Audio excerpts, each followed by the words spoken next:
Oh, oh, you you want to throw the ball like that? Well, stay tuned because I'm gonna show you how to bowl two-handed today. Let's go.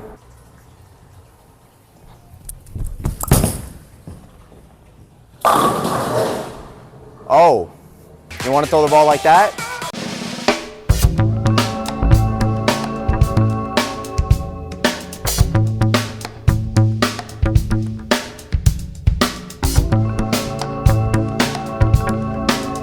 Welcome back to Bowling Bros. Today we're going long-awaited video here. We're going to teach you how to bowl two-handed. This video is going to be really long. I'm going to start from the beginning, why we bowl two-handed, how it became so popular. Anything you have to say? And yeah, we're just gonna give you guys some tips. This guy's better than me, so obviously he'll be teaching you guys. So Because I have more fundamentals than Noah, I will be explaining most of the tips that I've learned. I'm going to be giving tips today that I've never heard any pro give at all. So all the tips are going to be stuff you've never heard before, pro tips, beginner tips, all that, etc. Hope you guys enjoy. Bowling Bros out. Alright, starting from the beginning, why two-handed is popular and why me and Noah do it and a lot of other people. Jason Belmonte is the best two-hander in the world, or the best bowler in the world actually. He's my favorite bowler and Noah's favorite bowler. And he basically, the way Tiger changed golf, Belmo revolutionized bowling. He changed bowling forever and ever. And Noah and I have been bowling two-handed now for about 2.5 years. And in those 2.5 years, we've watched every bowling tournament video you could think of. And actually, Belmo is coming down here in about a week. And Noah and I are going to be bowling with Belmo. So we're getting tips from him and we're bowling in a tournament with him. So that's going to be fun. So I'm making this tip video today to help you guys out and just teach you guys how to bowl two-handed, because bowling two-handed is so much fun. If Jason Belmonte didn't exist, no one I wouldn't be bowling. So anyway, first tip coming right up. All right, so first tip coming from me is I think every two-hander beginner, if you're pro, this is mostly for beginners, but I think when you put, first of all, we use 2 fingers only. We don't use the thumb. I'll explain that later. But anyway, you rest your palm on the ball. And I think every two-hander should do this. Some two-handers don't that are really good. You don't have to, but I think you should. I think when you're holding the ball, I think the ball should always, no matter what, should be touching your arm. I think the ball, I don't think you should hold the ball like this and it should just be in your hand. I think the ball should always be connected with your hand and your arm. Like, I think you should cup it. If you cup the ball, it just helps you, release it a lot better. So walk with me here. So as we go to the lanes, cupping the ball just helps you get more rotation and it helps you release it better. So I'm gonna just throw a shot here with a cup wrist and show you. Okay, don't worry about the result. The ball will do whatever, but I think cupping the ball will just help you release it the same every time, or very similar to however else you release it. All right, okay. Also, by doing that, I think also to have a consistent release, not only should you cup the bowling ball, but I think when you release the ball, I think you should open your hand. So I'll give you an example right here. Watch my release hand. So I'm gonna swing back, and I'm gonna throw it, and I'm gonna open my hand. So the reason you wanna open your hand at the end is so the ball comes off your hand smoothly. If you cup the ball, the only downside to cupping the ball is that when you release it, you'll tend to pull the ball or muscle it left, and you'll just miss your target every time. So if you have an open hand with that, the ball you'll basically be gliding the ball to where you want. And that's tip 1 of the video. All right, so I'm going to do a full approach shot with the hand cupped release and the uncupped release, and you guys will see the difference. So first shot here, I'm gonna do an uncupped release, so I'm not gonna have the hand touching my arm. It's just gonna be in my hand only. There we go.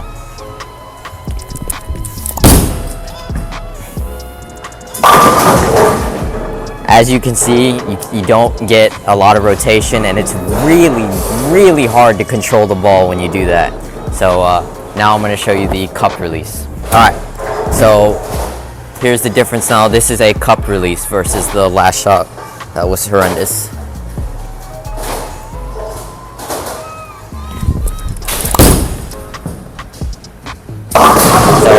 with a cupped release, it just helps you get your hand under the ball more, and it helps you rip the cover stock at the bottom, which basically just means put more into it, more spin. So at the end of the day, concluding with tip number 1, you just want to get your hand as far under the ball as possible. Like at the at the point of release, I'll show clips here of other two-handers, but when pros release it, their hand is extremely far under the ball. Like it looks like their hand's gonna touch the lane first before the ball hits the lane. That's how far their hand is under the ball. So the goal of the first tip is to just get your hand under the ball, to feel like when you release it, your hand is under the ball, and then you come over the side or the top or however. All right, so here's Noah throwing the ball, and he's going to show you an example of getting your hand as far under the ball as possible. So go ahead.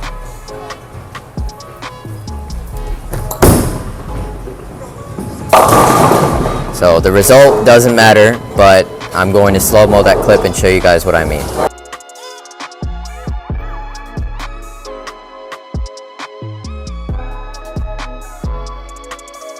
All right. Tip number 2, probably the most important tip. This is the tip I've never heard any pro give or anything. They never talk about it, so I always wondered about it, and I started experimenting myself and found out a lot of things, and this can help a lot with your two-handed game. So what I'm talking about is your thumb. So as two-handers, we don't use our thumb, obviously. Some two-handers do.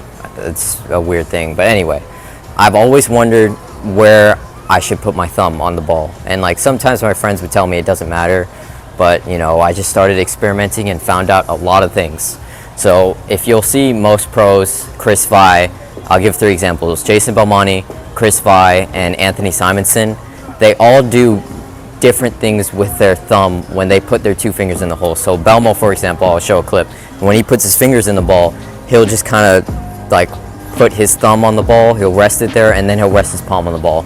When Anthony Simonson, when he puts his hand in the ball, he'll extend his thumb really far out, then he'll rest his palm on the ball.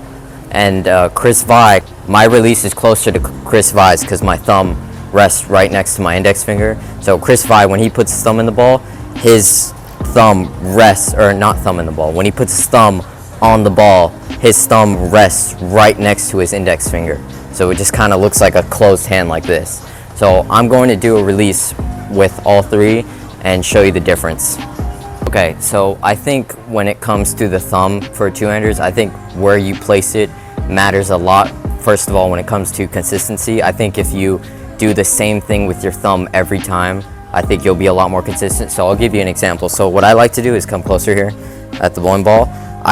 This is what I do. I like to place my fingers in.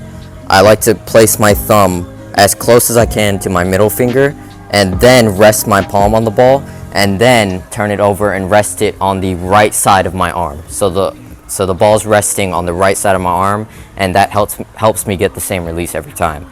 Then not everyone does that, everyone else is different, but that's personally what I like to do. So right now, I'm going to do 3 shots and do Belmo's thumb, Anthony Simonson's thumb, and Chris Vi's thumb. So I'm gonna start with Belmo's thumb. I think Belmo is just like a generic, places his thumb right in the center and then rests his palm. So here we go. So this is Belmo's thumb position. Let's see what happens. Ooh, fell off a shot. So obviously Belmo's the best in the world, so how you not gonna strike if you do his thumb position? No. So you saw Belmo's thumb release. His is just straight in the middle of the ball, but he does put it there every time, and he makes sure of it too, because it helps with consistency. So now I'm gonna do Anthony Simonson's thumb. Anthony Simonson extends his thumb all as far out as he can, then he rests his palm on the ball. So I'm gonna do that next.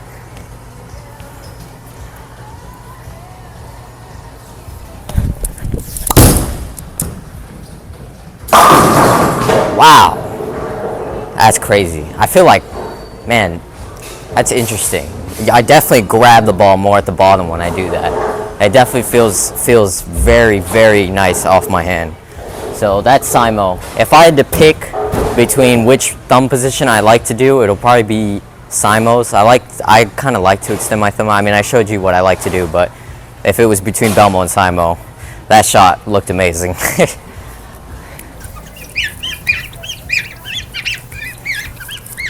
All right.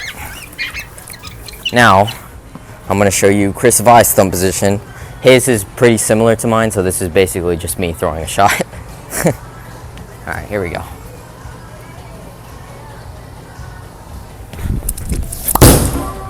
Ooh, missed way in.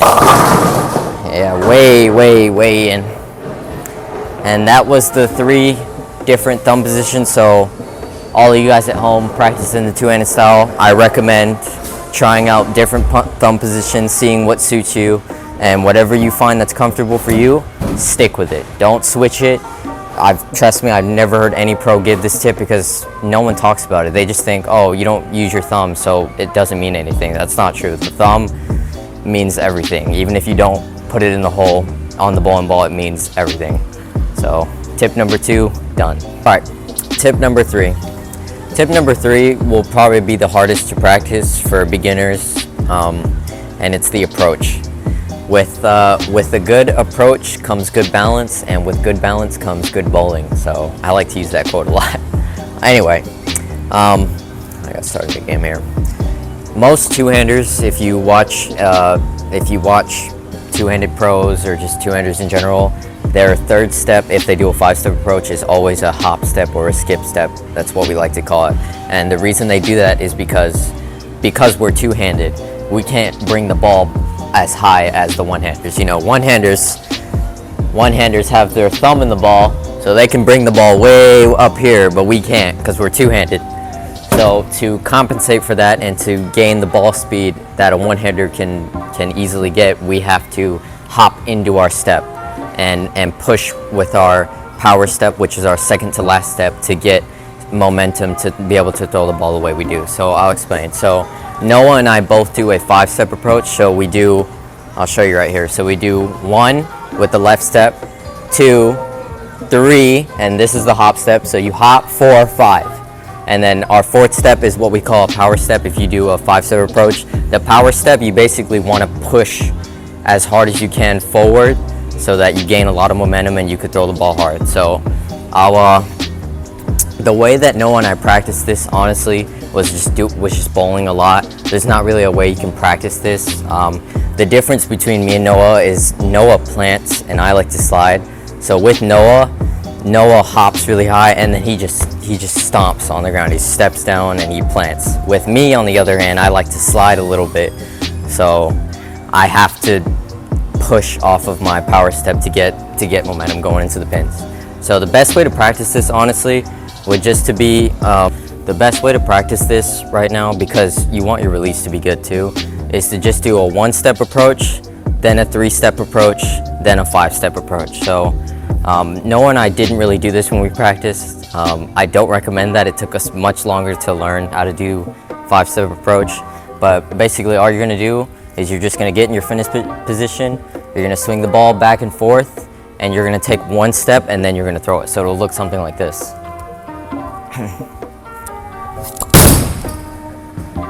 Something like that. Right, and then obviously from there you progress. From there you go up to 3 steps and then you do 5 steps. So, man, I haven't done a 3-step approach in a long time. I hope I don't fall. So you can come up here again. I'm gonna show you a 3-step approach. So a 3-step approach, we'll do 1, we'll hop on our 2nd step, and then we'll slide in our 3rd step. So I'll show you right here. So you're gonna swing back and forth. 1, 2, oh wait. Cut that. All right, this is how you do a 3-step approach. So, so obviously you do 1 step, then you move up to 3 steps. So I'm gonna do a 3-step approach for you right here. So, obviously it doesn't matter if you throw it in the gutter. You're just practicing that 3-step approach. You're just practicing that you swing forward, and then you go 1, 2, 3, and then you throw it. And then obviously from there, we move to the 5-step approach, which is the grand finale. I'm embarrassed to say this. I can't tell you how many times Noah and I fell down when we first learned the 5-step approach. I slid in a tournament one time. I fell and I fell on my back and I slid halfway down the lane on my back. It was so bad. So then from there you do a 5-step approach. Honestly, I'm a short guy, so when I do 5-step, I kind of have to just sprint to the lane because I got short legs, so I kind of have an advantage in doing that. But what I recommend for taller people or people with long legs, stand a little bit closer, or just anyone in general, just all beginner. So for the 5-step, I don't recommend doing it like me and just starting from the back and sprinting. Just do it slow. So I'll show you right here. You can walk right here where it shows my feet. So I'm gonna do a 5-step approach from here, but I'm just gonna take really, really small steps. So here we go. 1, 2, 3, 4, 5. And then we throw it. Just like that. It's so easy. Just keep doing that. You want to keep doing that over and over again until your body gets used to it. And then over time you could speed it up and then start further back and then go faster and faster and faster. At the end of the day, it's 5 steps, and on your 3rd step you hop, and then on your 4th step is always your power step. That's the step that you push off of to get momentum. So, All right, hello guys. So this is going to be the difference between planting and sliding, because planting gives you more power and I'm just more comfortable planting. So here we go.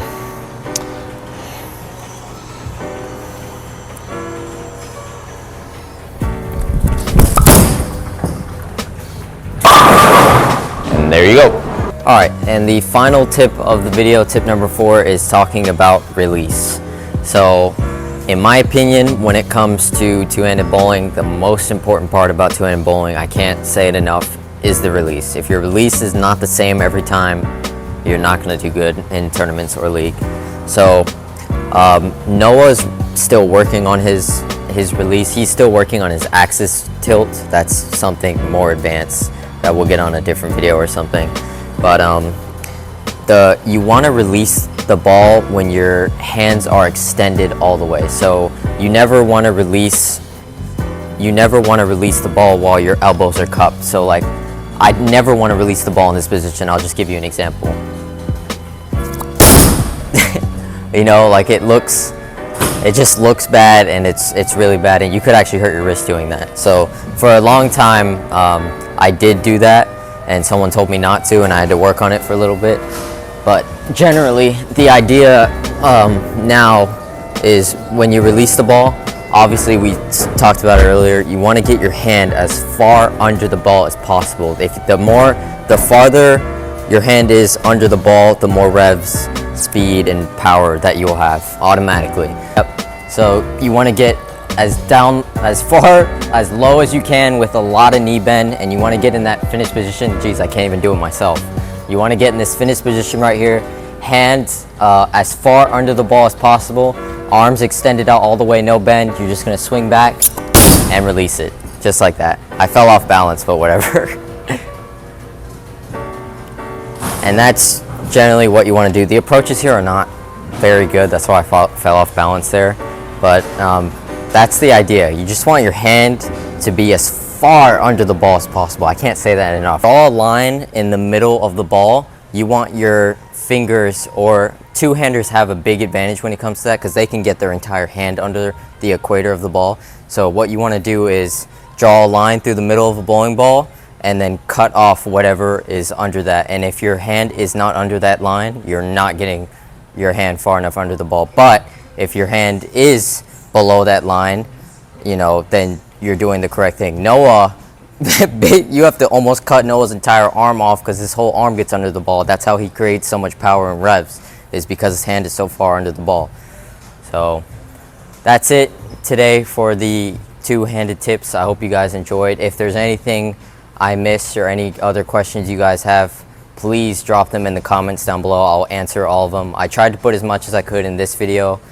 I stuttered a lot, so I may sound like I don't know what I'm talking about, but I promise I do. Anyway, that's it. Alright guys, bonus clip here. This is another good way to practice your release at home. If you have a basketball, volleyball, or even a tennis ball or baseball, you can just practice your release at home with any of those.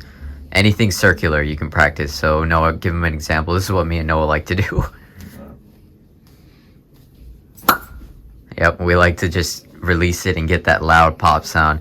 The goal, honestly, isn't to get the pop sound. The only reason Noah and I get it is because we've been bowling for so long, so we know how to do it.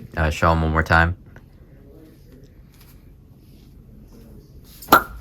Yep, so that's what we like to do.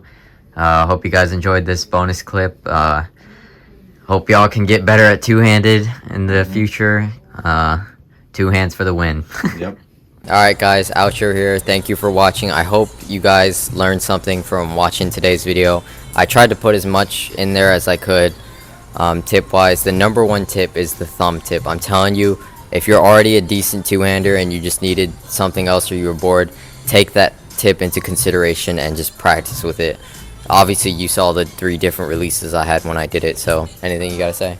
Yeah, and I was Rafael's cameraman for the whole video, so rate my camera skills. Alright guys, anyway, Bowling Bros out. See ya.